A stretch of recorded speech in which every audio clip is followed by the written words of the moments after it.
She's keeping mum about the sex of her third child, who is due in April, but the Duchess of Cambridge may have been dropping a subtle hint this morning as she arrived in Coventry wearing a bright pink mulberry coat. The mother-to-be, 36, wore the coat twice during both her pregnancy with Princess Charlotte, on a visit to the 9/11 Memorial in New York in December 2014 and at the Stephen Lawrence Center in Deptford in March 2015, her final engagement before giving birth. William and Kate, unusually, arrived by train accompanied by a small entourage to spend a day in Coventry celebrating the city's history, people and heritage, and arrived to their first engagement at Coventry Cathedral to cheers from hundreds of flag-waving schoolchildren. One little boy even presented the pair with an adorable note, asking what they'd do if they weren't royal and about their ambitions for George and Charlotte. It read, "If you weren't royals, what would be your dream job? When George and Charlotte grow up, what would you like them to achieve?" When William and Kate were last in the Midlands,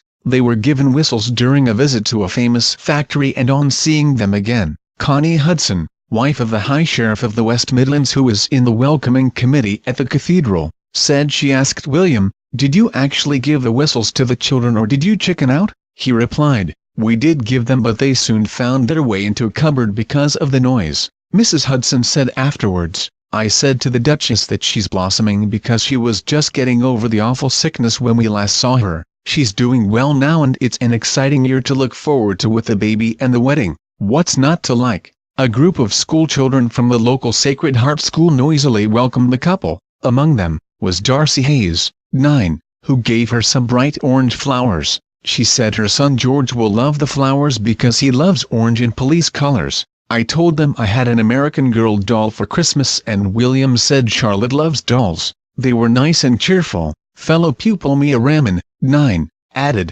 "They didn't seem like people who are too busy for other people. She seemed really nice." The royal couple started their day by visiting the ruins of Coventry Cathedral, destroyed by Second World War bombing, but is now a symbol of hope and peace. Youngsters waving Union flags line the nave of the former place of worship, which still has many of its walls intact, although the roof is gone. In a poignant moment, William and Kate stopped in front of a replica of the charred cross, spotted in the aftermath of the bombing on November 14, 1940, which was formed from two timbers that fell from the roof. The couple then took part in the Coventry Litany of Reconciliation, inspired by the cathedral and aimed at healing the wounds of history and building a culture of peace. The Cambridges met members of the choir before having a cup of tea with staff and volunteers at the Rising Cafe, a social enterprise aimed at providing work and opportunity for those overcoming drug and alcohol addictions. Later today, the Cambridges will learn about an innovative training centre for nurses,